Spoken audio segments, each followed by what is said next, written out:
What's good, YouTube? So I got a video topic for you guys today. It was suggested to me by a Patreon supporter, a YouTube supporter, and an Instagram follower. Actually, all three of these people asked me the very kind of similar question. So the main topic of the question was asked, what type beats did I start off with? And I told this the Instagram follower that I was going to make a YouTube video about this. So shout out to you for the topic. But mainly, so when I first started out making beats, I did make type beats for a very, very, very short period of time. And actually, what kind of got me started was because I enjoyed "Finally Rich" by "Finally Rich" by Chief Keef, right? And I like the beats and everything. I like how Young Chop made his melodies. And that was back when I was in eighth grade. I started making beats like my literally the summer going into college. So like after my senior year of high school, and that was kind of the influence and the style that I was going for. So I started off making Chief Keef type beats. So with that being said, that leads me into the main part of the topic. Do not do type beats. Type beats are going to ruin you as a producer, in my personal opinion. I think type beats hurt your career more than it helps your career, simply because it's simply put, being a type beat producer. Why would I go to the type beat when I could get the actual beat? You know what I mean? Why would you buy a Milan type beat for really cheap rather than just going to Milan and paying for that type of beat? You know what I mean? So I mean, people can make very good carbon copies of songs and or types of styles. I hear everybody making all these like different plug type styles and all this rage type style, all this Pierre Bourne type style. Like each time that there's a producer that's out here that's up, up top making a sound, all the producers that are trying to get on there down here keep making this type of sound.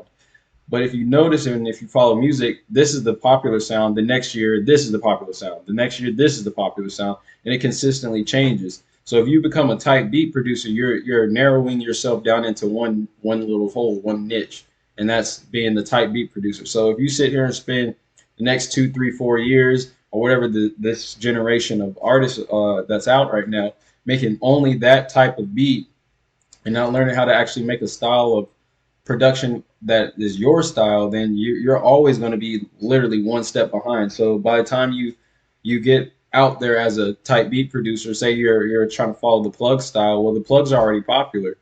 Why would I go to you, you know what I'm saying, the fake plug and not the real plug?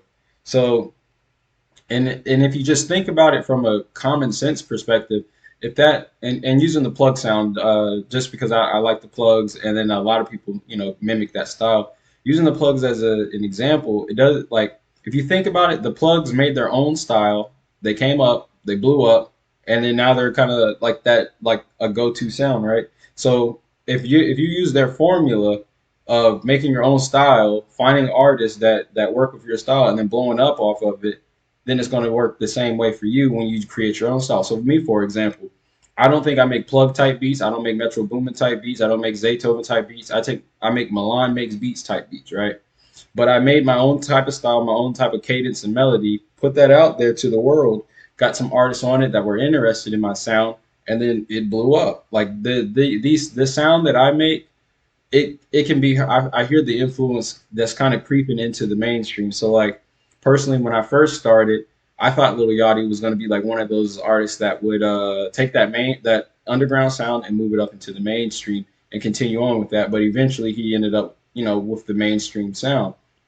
So you as an artist, if that's continuous, if that's the mainstream sound that Metro Boomin, future type styles, or like the spins, DJ spins type style, or like those types of styles that you hear on the radio regularly or something like that.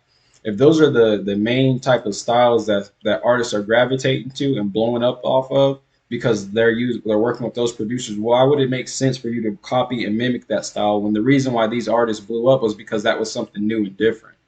You see what I'm saying? It doesn't quite make sense. The logic of let me copy somebody else that has that created this formula to blow up. I'm gonna copy them down to the T. Well, they already did it. They've already created the sound and blew up off of it. You're not gonna blow it up twice as big and outshine them. That's never gonna happen. There's a book that I've been reading. It's called The 48 Laws of Power, and literally the very first page it says never outshine the master.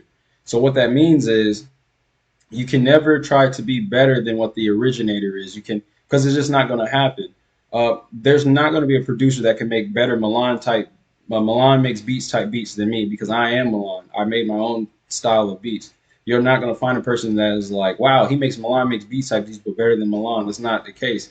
If you hear that, if you hear something and it sounds like my cadence or my style, and you feel like it sounds better, that's that person's style with my influence on it. So at the end of the day, I'm still the originator. That's why you'll have artists to where somebody like a Metro Boomin, where if you listen to his beats, it sound it or let me give you another example. What's the guy's name? The producer's name? I cannot think. He does a lot for 21 Savage. He puts all his beats in like half speed and all that, and he uses that snare sound.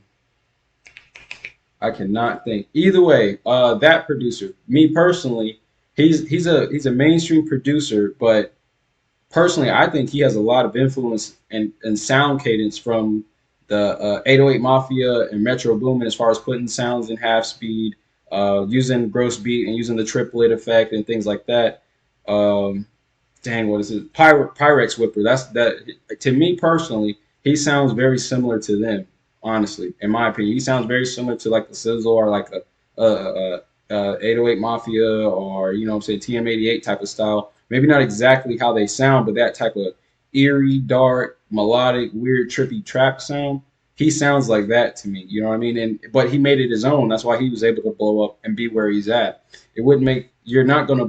He would never blow up if he was making TM88 um, type beats and putting those out there. He wouldn't have blown up. He wouldn't have gotten the attention that he's garnishing so far. So shout out to him for finding the formula and you know being successful with it. Personally, I just think being a type beat producer is like trying to be a clone. That's like trying to copy somebody's swag or copy somebody's style or stealing bars. However you want to like view it and look at it. Personally, that's how I feel about it, and that's never going to be your most beneficial thing. To get out of that type beat producer niche. When I first started, and I kind of was making different type beats. Like I try to make a Wiz Khalifa type beat here and there, or like um, a Chief Keef type beat or whatever, and I could never get it down pat. So it got to a point where it was frustrating. So I was just like, forget it. I'm just gonna make beats. And literally when I started just saying I'm just gonna make beats because I was in my dorm making type beats and posting them and trying to get attention from the artists that I was getting the type beats from. But then I was like, you know what, forget that. I'm gonna just make my own beats. And then that's when if you guys followed me from back in the day and remember I'd always say tag who you hear in this, and that's when Fawny and Uno and Playboy Cardi, Thousand Man Fawny, I already said that.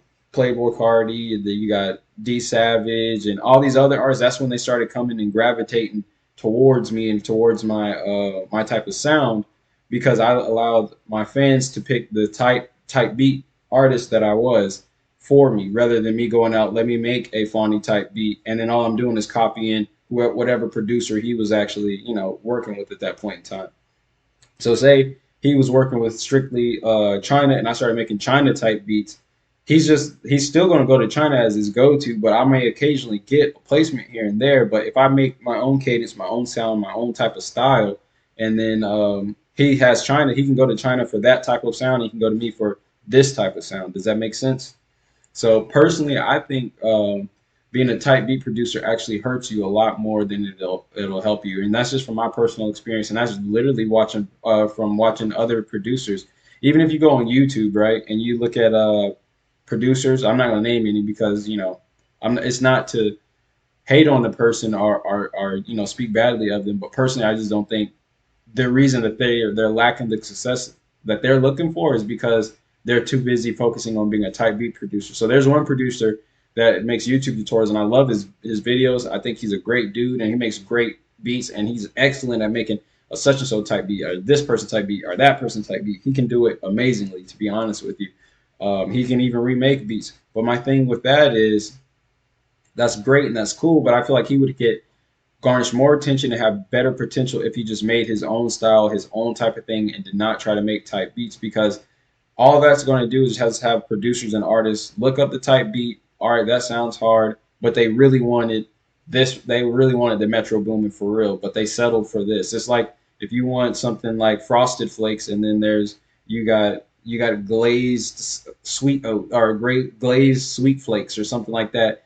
Like why would I go? Why if I want frosted flakes, why would I settle for the glazed sweet flakes? You know what I mean? It's just like just to save a couple of bucks, but when you go to the artist, you're getting the artist, you're getting or the producer, excuse me. When you go to the producer, you're getting the producer, you're getting their attention, you're getting their accolades, you're getting to be able to say, hey, this person stamped and approved this song or whatever the case is. This person was involved with this, and them having that attention is going to garnish you more um, plays and more favoritism with your fan base as opposed to it's just a producer that sounds like an imitation version of this producer and nobody knows who this guy is.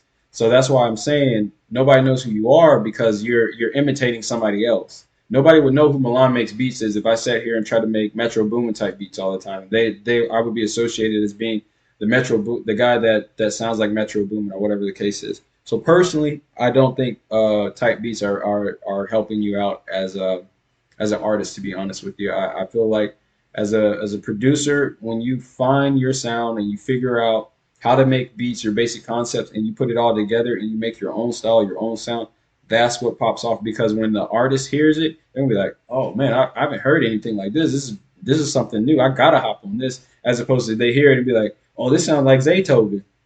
It's just like we've heard that a million and one times, but this Milan Make Beats type beat sounds like nothing that's on the radio, and I like the way that this sounds. I wouldn't mind hearing this on the radio as opposed to this Milan Makes Beat type beat sounds like a Zaytoven beat, but I hear Zaytoven all the time on the radio, and it's nothing new. So that's just my 2 cents. I personally think that you guys should step away from the type beats and focus on finding your own sound so that people can make type beats of you.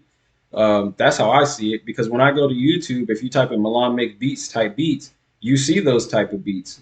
So I'm just telling you from example and just from seeing it. So I would step away and leave those type beats alone. They don't help you.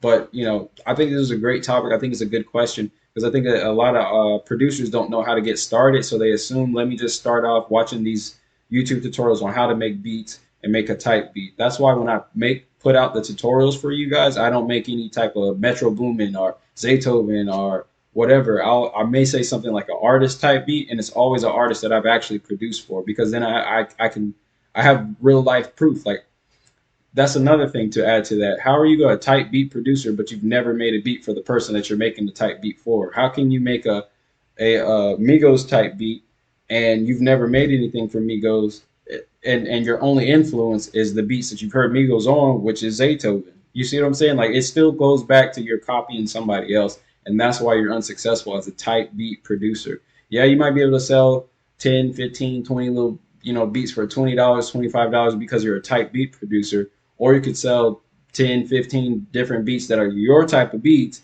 for whatever you want to charge for them because it's yours and you set the market on your own type of sound. So that's just my 2 cents, guys.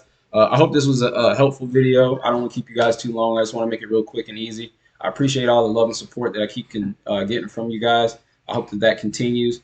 Shout out to everybody on the Patreon. You guys have really been motivating me, and I appreciate the love and support. Continue to watch the Patreon videos. Continue to interact with the community, and we'll keep going up. Somebody else asked me about the drum kit. I am still working on the drum kit. I want to get you guys some thorough stuff. So send me some different sound kits or 808s or whatever you got, high quality sound, so I can throw in that sound kit. Again, if you help out in the sound kit, I'll give you a 50% off on the kit when it drops. So if follow me on all my social media, it's Milan Makes Beats. If I got it, you'll find me. If I don't, you won't.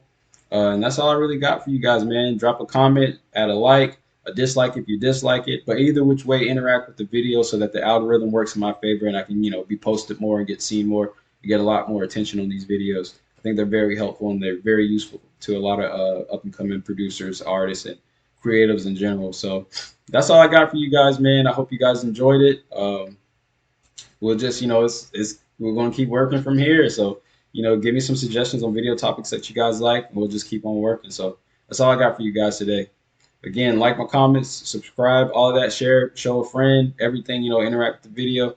But that's it. Peace. I'm gone.